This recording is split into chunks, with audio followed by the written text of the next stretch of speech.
Hello everyone, this is Scott Olson coming to you from the Game Fish and Parks Outdoor Campus West here in Rapid City, South Dakota. Today we're going to be talking about open water fishing from shore, as well as some different ways to fish from shore. If a lot of you are like me, I don't have a boat. I don't have a big boat to get on the bigger waters with. I mostly shore fish, do a little bit of shallow water fishing from like a kayak or a little inflatable pontoon. So this program is kind of geared more toward those of us who are kind of stuck to the shore or the shallow water areas on lakes and on the lakes here in the Black Hills. But luckily here in the hills we have dozens of lakes to choose from. We have big lakes, we have small lakes, and they all offer chances to catch fish, regardless of if we're in a boat or from the shore, which is an advantage this area has. You can kind of have either or and still be successful and go out and have fun and catch some fish here. Most of them here in the hills have got fishing access, whether it's shoreline access or fishing dock access, or even just little trails with a little wooden, kind of a small dock that kind of pushes out a little bit further off of one of the trails. But there are plenty of places to pick from that have those kind of accesses. I mean, we've got, for example, we've got Horse Thief, Stockade, Bismarck, New Underwood, Angostura, and lots of other lakes that give you access to fish from the shore, regardless of your fishing experience. From anyone from beginner to the more experienced, you can definitely find a lake, some shoreline around here, and give it a go and try and catch some fish out there. So what the seminar is going to be going over is we're going to be talking about different places to look at as far as between the big lakes and small lakes, where you can look to find a shoreline access, or even just a shallow water access if you have a kayak or a little inflatable pontoon. We'll also go over some tackle to use and some different techniques to use with that tackle to help you be more successful while you're out on the water. So first location we're going to talk about today is Paktola. It's one of the biggest lakes within the hills. It offers a plethora of shore fishing locations and miles of shoreline to access along its waters. You've got the Veterans Point area and the North Marina area. Those are pretty popular areas for shore fishing, for trout for the most part, as well as some panfish. There are the South Marina area. There's on the south side. There's also a point that goes out for quite a ways. Those areas offer good access to the shoreline, pretty much the whole shoreline access. You can definitely walk down there. There's a fishing dock down by that south point that's usually occupied for most of the time once you get there pretty early. But there's no limited areas to shore fish from down in those areas. The north side, you might run into where you got a little bit less shoreline because of the water, because the rocks kind of go right straight down into the lake there. But if you keep going back to like the Jenny Gulch area, you can walk for quite a long ways and find different points to access the shore fishing for trout, panfish, pike, even some lake trout when they are a little bit shallower in that area. There's not a lot of docks, other than that one dock on the south side. There's not a lot of access for docks. The marina slips are in right now. Generally, there's no fishing allowed on those, especially once the people who own the different slips start moving their boats in. But like I said, there's not a shortage at all of shore fishing access down in Paktola. Next thing we're going to talk about is Sheridan Lake. Sheridan Lake, if you're a local, for the most part, you know that Sheridan is extremely busy in the open water time. There's plenty of fishing boats and a lot of recreation boats as well. But there's also a lot of shoreline access. If you're looking at the North Marina area, there's a couple of docks on the north side you can fish from. In the 385 Bay area, further south in the lake, there are 4 fishing docks that you have access to, as well as shoreline access around those as well if there's people fishing from them. And then at the South Marina as well, we've also got a large amount of shoreline to fish from. And there's also one of the bays by the campground on the south side. You can walk all the way around that bay without any problem to find some good access to panfish, to bass, to trout, even some northern activity in those areas there. All right, next up we have DEERFIELD Reservoir. Much like Paktola, there's a lot of miles of shoreline access, but not really any fishing docks per se on the lake. There's some simple docks for launching boats from. but they don't go out very far. So it's better, you have better access to the shoreline to go fishing there than you would to any docks. But I said there's a lot of shore fishing access on Deerfield. Almost the entire lake is accessible to fish from on the shore to access it. The west side is a pretty popular area. Gold Run, you can walk around that whole area in there as well as the Dutchman campground boat launch area. There's some different points in there and bays where trout like to hang out, and you can also catch perch when they move into those areas as well. Otherwise, yeah, it's pretty much a trout lake, but you will occasionally find a few perch, rock bass, even a stray laker or two in that area.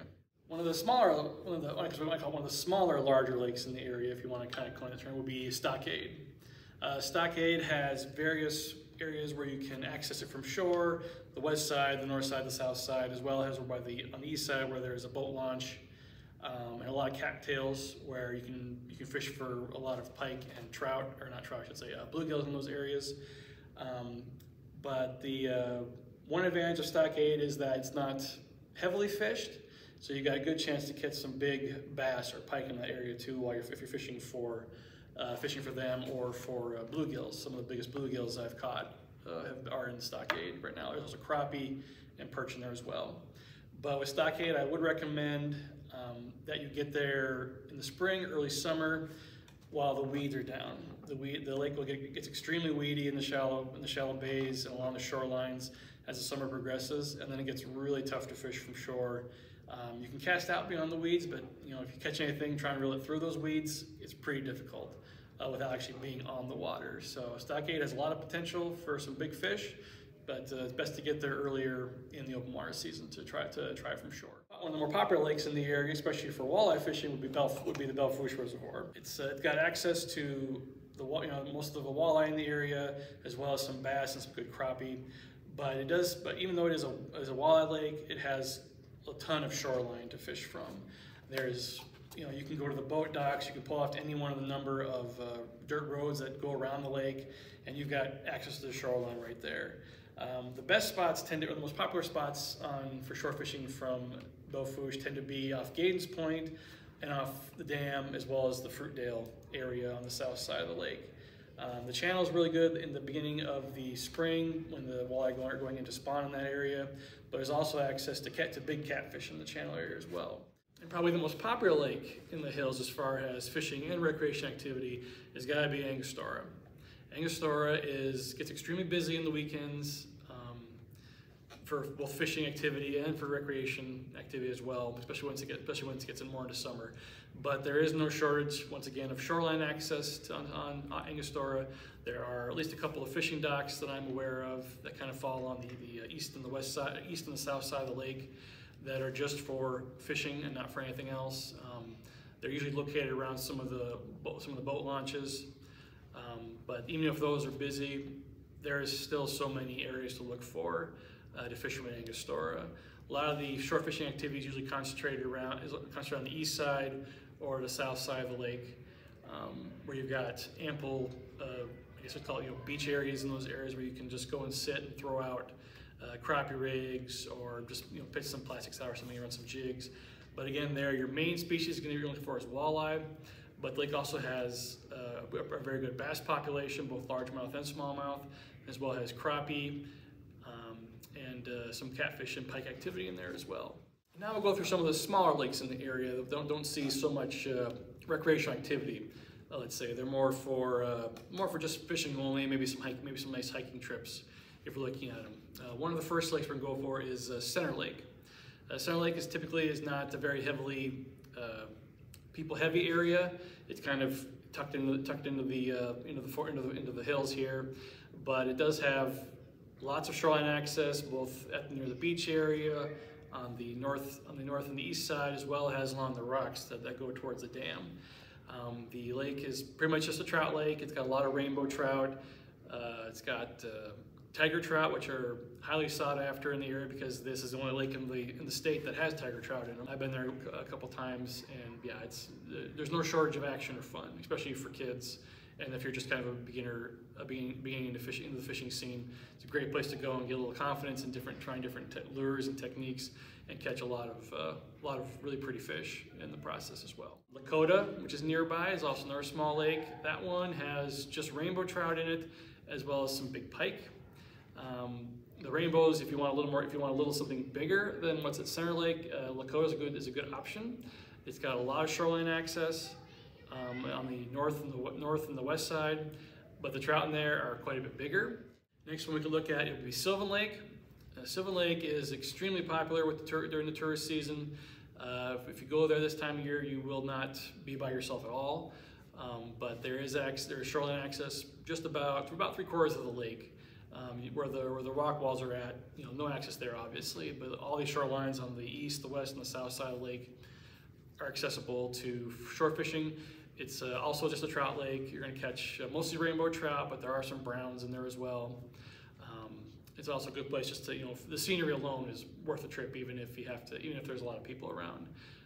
But generally, if you go in the mornings, it's generally very, very nice up there, and it's usually the best time to go up there to get a little trout action on. One of the last lakes in the area, and it's not by far not one of the lakes you can go to in the area, but it'd be New Underwood Dam. It's located just outside of Rapid City here. It's mostly a panfish lake, bluegills, crappie, but there are some bigger catfish in there as well that some people go for.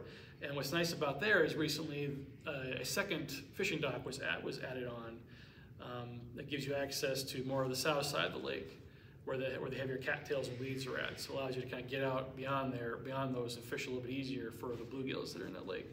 The dam is also popular in that area. You always see people fishing along there if you're driving by on the interstate.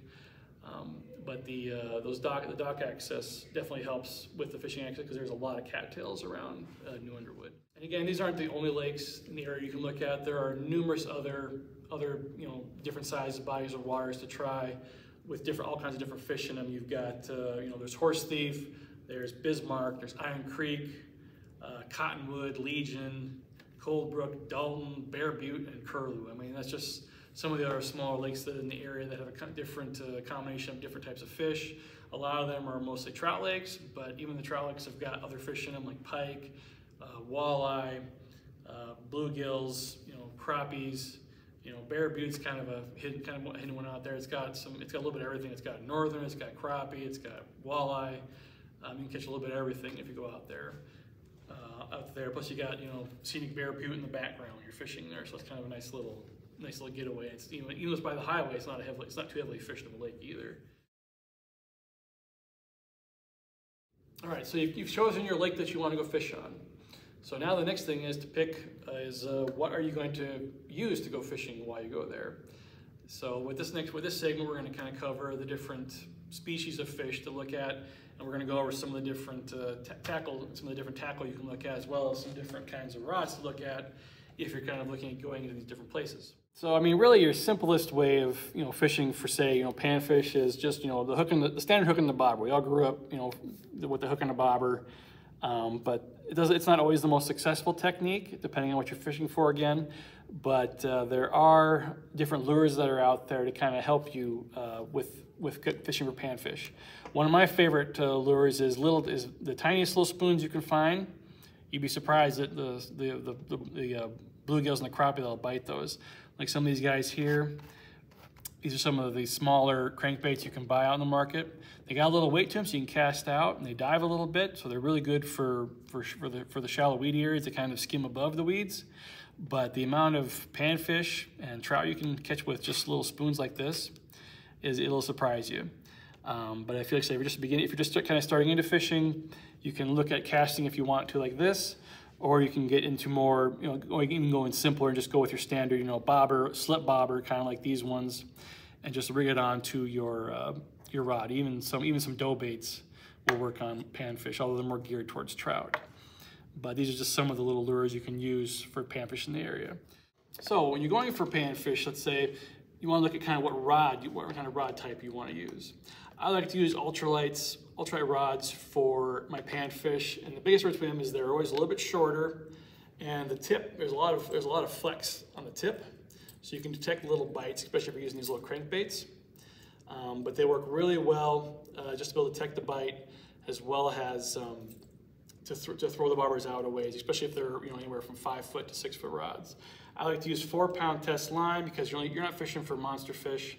You can go a little bit lighter line to be able to so it's not so heavy, so that the fish can actually see the line.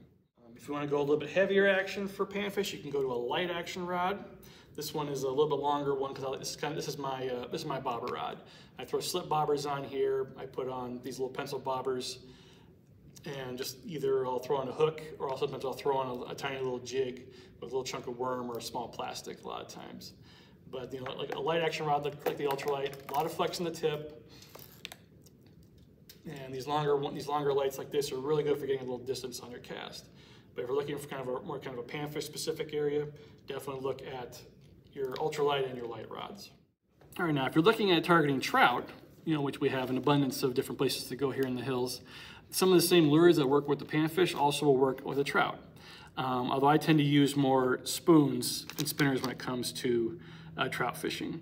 The little Jake's lures is an extremely good one to use here in the hills. Cast masters are also kind of tried and true, but you can also have success on those same crankbaits that you have with the panfish, but even more so sometimes with the trout, because trout tend to be pretty aggressive, and when these things are going through the water, they tend to smack them pretty hard. And a lot of people still use trout dough baits to fish from them just under a bobber with a slip bobber. And with these ones here, this one is a floating one. This one is.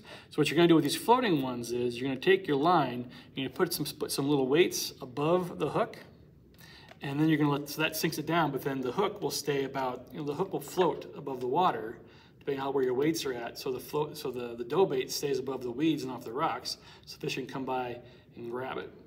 There's a lot of guys use that too, with some success here in the hills. But there are lots of different, like I said, there are lots of different ways. There are spinners, any number of spinners out there you can use. Small crankbaits, small spoons. It's just a matter of kind of picking a few different lures to try and use, and whatever the trout want, that's what they're going to go after. As far as for rods to look at for trout, ultralights and lights are a lot of fun with trout, just because of the amount of bend you can get in your rod. I like to use light and medium light actions on my trout just because you have a little more. There's still a lot of good play in the rod, but you got a little more control over the fish, especially if you get into a bigger trout. Because there are some pretty big trout here in the hills, especially at some of the bigger lakes like Pactola and LAKOTA, like I was talking about. So you got a little more control with this. There's not as much. The bend is further down in the rod, but you still got all that action from a good bite. So, and these ones I usually use about 5 to 6 pound test line on trout because they are hard fighting fish. So it's nice to have a little bit extra pound test on there just in case you tackle with a good one that could snap 2, 3, 4 pound test line. It's always good to go a little higher, 5, 6 pound test at the max, just to really give yourself the chance to land that big fish when it decides to bite. So the next species we're going to look at some of the bigger boys. We're looking at bass and pike in the area here. So typically when you're going after bass and pike, one of my favorite techniques to use is to use a spinner bait. These have a pretty good weight to them. You can cast them out at a good distance. They make a lot of noise. They have a lot of flash. They have a lot of different colors to pick from. And I've caught a lot of pike and bass fishing with these particular lures. Now, some guys will use just a straight up jig and a plastic, which works really well too. These allow you to kind of pick your spots, and then you can bring it back at a good clip to make the tails and the plastics kick back and forth. And a lot of guys have good luck with that, with just that simple technique of a jig head and a plastic on there. Doesn't take a lot of experience to cast with these. You just kind of cast them and go. You can use different if you're going with jigs, you can use different size jig heads. I like 1/4 ounce. Sometimes I go up to a little bigger than that, about 3/8 to 5/8 ounces. It depends on the distance I'm casting. If you want to go a little bit more detailed in your technique, you can try jerk baits or different kinds of crankbaits. These ones here would be considered jerk baits. How those work is as you reel these things through, they dive pretty shallow because that bill is pretty shallow, and you're just sitting there. You're just gonna jerk the rod, reel, and you pause. And on the pause is usually a lot of times where the fish will hit, because it looks like the bait fish is stunned or dead and just kind of sits there in the water. So then you can reel a bit further and just snap the wrists again and then let it sit. Sometimes letting it, however long you let it sit kind of depends on how the fish are feeling. I like to pause for anywhere from 1 to 3 seconds, but there's some days if the fish are really lethargic, you gotta sit there and just hold it and let it sit there for 5 seconds or longer, which can be excruciating if you're just wanting to start reeling again. But sometimes that patience pays off with a good sized fish. And there are different kinds of jerk baits out there to try. These don't weigh as much as the jigs do, but you know, this time of year, jerk baits tend to work pretty well because of that pause they've got to be able to do with them. There are rattle baits out there. They're just lipless crankbaits is all they are. These are just, you just cast them and reel back at a good clip. But a lot nice thing about these things is that not only do they displace a lot of water and they have low weight to them, so you can cast them, but they've got a lot of them have beads in them that make a lot of extra noise, and that noise can call in fish from a long distance. You know, if there's anything nearby, they will hear that bead, and they will come to investigate. And a lot of times these lipless crankbaits, they'll get smashed by a big bass or a pike in the area. So these are good to look at, and they're not terribly expensive either, just to look at as an option to get some fish. And even spinnerbaits themselves are not terribly expensive either. And as far as plastic, I like to use a lot of plastics with my bass and pike stuff. I like that extra action. You can kind of see, you throw that on there. You've got, not only do you have the color and the flash, but you've also got a little action on the backside here on that tail action. So a little extra visual can sometimes cue those bigger fish to grab hold of these things. So if your goal is to fish for mostly bass and pike around here, you definitely don't want to go light on your rods. You gotta have something that's going to be able to cast out a long ways, and then it's going to be able to handle these bigger fish. So I would suggest looking at medium heavy rods, action rods, if you're looking more at going for bass and pike around here, because they've got the action to cast out a long ways, but they've got the power to bring those fish in, especially if you're fishing around the weeds from shore. You got to be able to horse them a little bit to get them through, because they're gonna run for, as soon as they catch it, a lot of times they want to head straight for cover. They want to head for thick weeds, down trees, anything to try and get away from you. So you got to be able to grab and pull them out of the water and get them through that without busting your line or busting your rod if they do get into some of that heavier brush. So like this one here is a medium heavy rod. Like I said, the bend is further down, but it's got a lot of power. So I have no problem bringing those bigger fish, bigger fish up through brush and whatnot with this kind of a rod. This one's got a spinnerbait on it, just because that's my favorite type of rod to use. Early spring, this probably isn't. You don't want to look at things that are moving through the water because the water is still pretty cold. I would suggest, if you're going to feel like right now, with the water temperatures are still kind of chilly, look at more jerk baits to fish with. Even throwing out a larger bobber with a chunk of the shiner on it, or some frozen smelt. I mean, northerns will start cruising in the shallow water right in those weeds here right now. So even just throwing out a chunk of dead frozen smelt will probably catch you some northern. A lot of places that have northerns, especially like Stockade, Sheridan, Pactola. That's what a lot of guys use. But you still want to make sure you're using the appropriate rod for the kind of fish you're going to be targeting. All right, so our next fish we'll talk about is probably the one of the most popular, other than trout fishing, here is probably the most popular one in the hills, and that would be your walleyes. Here, either Angostura or Orman. Like I said, there's plenty of places to shore fish from, but it can be really tough to fish for walleyes once you get to about the middle of summer on, because the fish push deeper. So actually right now is probably your best time to get out if you're looking to catch walleyes. Get out now while the water temps are just starting to warm up and those fish are starting to push in shallow. Some lakes have already spawned out, I think, like Angostura, but it's getting pretty close here at Orman from what I've heard from the water temps in the area. So like I said, if you're looking for walleyes, now's the time to go and find them from shore while they're starting to push in when the water's warmer in the shallow water. For the most part, crappie rigs have been around for a long time. If you're just going to throw something out just to let it sit there, you can't go wrong with a crappie bait or with a crappie rig. That's what a lot of guys use around here, but I like to go out, especially if I'm up at Orman on the dam, is to fish with jigs. Jigs and plastics is what I always like to fish with when I'm up there. 1/4 ounce jigs, I wouldn't go any smaller than a 1/4 ounce. There's different types of jigs out there. You've got your standard jig. These jigs are actually made out of tungsten here. And then you just have your standard lead jigs. These ones here have a little willow leaf flash underneath them. Adds a little extra flash when they're zipping through the water and bouncing off the bottom of the rocks.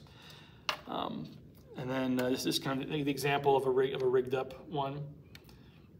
You know, you just run the plastic through the bait, leave the tail out, so you got a lot of that action when you're bouncing these things off the rocks.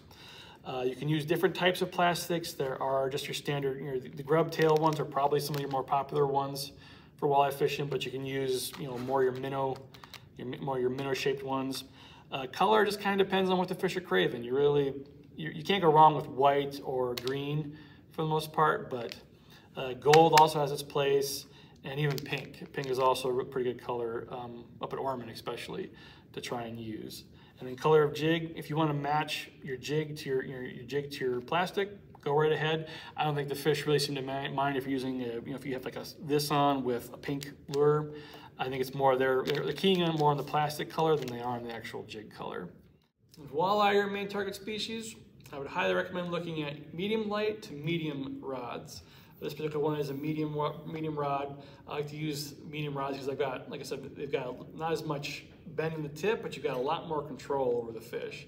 And if you're going to be, you know, throwing jigs out from shore, you know, kind of like this one, where you got the jig in the plastic, it's good to have that, you know, that ability to, when the fish hits, be able to set the hook hard, so you can drive the hook into the mouth. And I do that. I think that I do that better with medium action rods than I do with a medium light rod.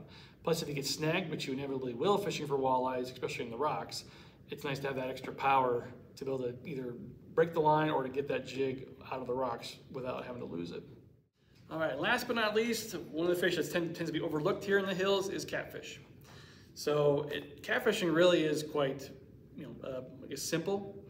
There's not a lot of technique involved with it other than just making sure you have a good hard rod, because most of the time you're going to be fishing for catfish either in the inlets, like at the channel area up in Ormond, or if you go to the Belfish River north of New Underwood.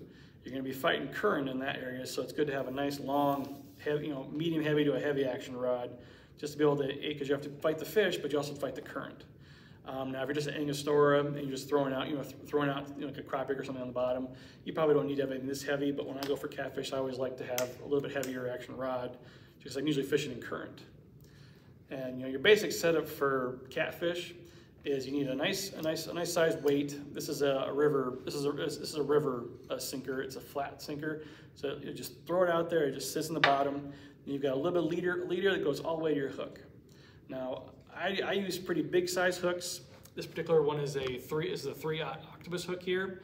Nice thing about these particular hooks is when the fish bites this and it starts to swim away a little bit, it tends to set the hook on itself. You can kind of, if you can say that bend in this hook here sets the hook on the fish itself, so there's less of a chance of the fish actually swallowing this hook because of it. But because I'm using such a big hook, I usually use baits. I use like frozen shrimp is a really good bait to use. Chicken livers if you can find them, dough baits, stink baits, you know, anything you find in any of our outdoor stores here around. You can throw a good chunk of that on there, leave a little bit of the gap exposed, so that when the fish comes and grabs it, it'll get that point and set the hook on itself. And then otherwise, yeah, once you bait it up, throw it out. You know, there's little bells you can buy that go on the tips of these rods. If you're fishing at night, and you just sit back and relax and wait until you hear that bell noise. Yeah, catfishing is really pretty simple to do. It's just important that you have just the right, you know, a simple setup, but make sure you have a good rod with some heavy line, just to be able, because you're fighting current, and there are some pretty big catfish in the Belfish River if that's where you're going. You can catch 10, 15, even 20 pounders from what I've seen in past years. So it's always good to have, you know, you catch a 20-pound fish in the current, you got to be able to horse it out like you had to with like a bass and a pike rod. So it's always good to go a little heavier when it comes to the catfish line. But like I said, they're not as popular around here, but we do have catfish, and they're probably one of the easiest ones to rig up for, because all I really need is a bobber, a sinker, and a big hook with some something stinky on the end. And just because you're out shore fishing doesn't mean you can't have a few accessories to kind of make your time either more efficient or a little more comfortable out there, or even give you an advantage over, say, boat fishermen who can't come into a weedy or a shallow area. There are things out there that can actually help you shore fish and be a little more successful with it. One of the things I discovered a few years ago is this little guy here. This is a sonar phone. It's a sonar bobber that you can cast out, and it will actually give you, if you can kind of see this image here, real-time sonar, like you would if you were in a boat. You get the depth, you get structure, you get the surface temperature, and you can also see fish on it. So this is really an advantage for shore fishing, especially if you're in shallower, weedier areas, because you can cast it out and you'll be able to tell if there's fish in the area. So it can help eliminate a lot of dead water areas as well, especially if you're fishing for panfish, because they'll show up as arcs like they would on a standard sonar here. But this little guy is not too expensive, and it communicates with your phone with a Wi-Fi signal. So you're not using data, which is really cool. You just download the free app, throw this in the water, it turns on automatically. Just find the Wi-Fi signal on your phone, and you can access this readout without using data. That's pretty cool technology in my opinion.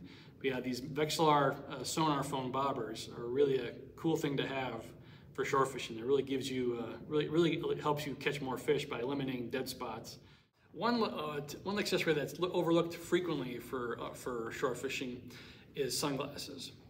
Now, you wouldn't think sunglasses, any sunglasses should work just fine, but polarized sunglasses are extremely advantageous in shallow water, because if you can see where weeds are at from the shore, even if you're a little bit higher up, you can kind of pick an area. You kind of have an idea where to go fish. Or in areas to avoid, because if the weeds are so thick that just casting anything out, you're going to get snagged up all the time. Well, it's harder because if you can't see where the weeds are at, you're going to pick that area, go there, and you're going to get caught a lot. Versus, if you have a pair of sunglasses that have polarized lenses, you can tell where the weeds are at, or even where gaps are at, and you can throw for those areas and look for where to go fishing. Now, I just recently got these ones. These ones are a new pair of glasses I have that are polarized, and the tint also changes on them based on the sunlight conditions. You don't have to spend a lot of money on sunglasses, but if you spend a little bit more on the polarized types, you will be a lot happier, because you can see where spots are at that are better for you to go and try, versus just kind of going down there, not being able to see where weeds are at or down brush is at, and fishing those areas and getting caught and snagged and losing lures to that. So definitely look at polarized lenses, even if it's just pairs like this is a pair from RLVNT is the company. I love these glasses just for the tinting and for the polarization they have on them. But really, anything that's polarized will help you find better areas to go fishing from shore on. And another little accessory that can save you a lot of pain and help save the fish too, if the fish were to swallow the hook, which a lot of them do when you're fishing from shore a lot of times, are these little toothpicks from Cold Snap Outdoors. For $2.50, this little toothpick here, you can get a hook out of the fish's mouth without hurting the fish, and it also can save you a hook or your jig, because some of the lures we use these days can be a little expensive. So you run this down to where the hook meets the fish's mouth, and you just insert it and just twist, and it pops right out. So the fish doesn't have a chance to struggle a lot. It doesn't tear more of its mouth. It doesn't tear more of its mouth when you just get in there and just pop it out without having to, try and jerk the hook out of the fish's mouth. So not only does it save the fish, but it can also save your lure as well. So these little guys, I never go out in the water with it, whether it's shore fishing. If I do get into a boat or in my kayak, I always have a toothpick on me at all times. It's the cheapest little form of hook and fish insurance you can buy. Just because you are shore fishing doesn't mean you shouldn't bring a net. I don't know how many times I've gotten a hold of a good sized fish and didn't have a net, got close to shore, and it hits the bottom and the fish flaps its flaps and its snaps line's gone. My wife gives me constant grief about that. So whenever I go out now, I always have a net. But I like to use this one because I've got a good net size here. This one also extends a little bit, so I can reach out a little bit further. But even just a fly fishing net, just something to get you a little further, scoop up the fish, can save you a lot of grief and save you a good sized fish.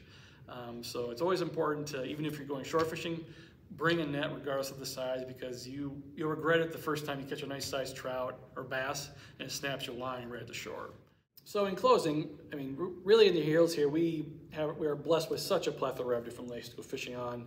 And one of the best parts is you don't have to have a boat. I mean, if you go to certain other lakes, bigger lakes in the area, or even like the river here, it's hard to pick out a spot to go. And some of the best fishing is always done from the boat. But here in the hills, we have all these different big lakes. We have little small lakes. They've all got shoreline access. Most of them have got docks to go fishing from, or some are handicap accessible if you need to look kind of at those type of fishing situations. But a lot of times you can be just as successful from the shore as you can from the boat here in the Black Hills, especially right now in the spring and the early summer months when the water temperatures are starting to heat up and the weeds and stuff are starting to green up closer to shore. Because if the weeds are greening up, that brings in the bugs, which brings in the bait fish, which brings in the other fish you're looking for, regardless of if it's panfish, trout, bass, pike, walleye, or even catfish, if that's what you're looking for. But it's just, if you can pick your lake, you can generally find a spot to go shore fishing from here in the Black Hills. And when you're going for those fish, make sure you have the right kind of gear. You don't want to be going for catfish with an ultralight line, with ultralight rod, or bass for that matter. Kind of gear your rods, reels, and line and tackle towards the species of fish you're going to be going for. You might catch a bigger fish on light line. I've caught plenty of fish, bigger fish. I've been fishing for panfish or trout on light line tackle. But being able to handle those fish kind of comes more with experience and a good drag on your reel, of course. But yeah, gear your tackle and your gear towards the fish you're going to be going for, and you don't have to spend lots and lots of money on different types of expensive rods and reels. If you just kind of look at the action and pick out a rod you might use more for multiple species of fish, that's good. You don't have to have individual ones for different species like I do. You can kind of pick something and go for it, not have to worry about it too much. But the most important thing is that this time of year, in the spring and early summer, get out and enjoy the lakes we have, the access that we have here in the hills, and you can be just as successful as anyone fishing from a boat.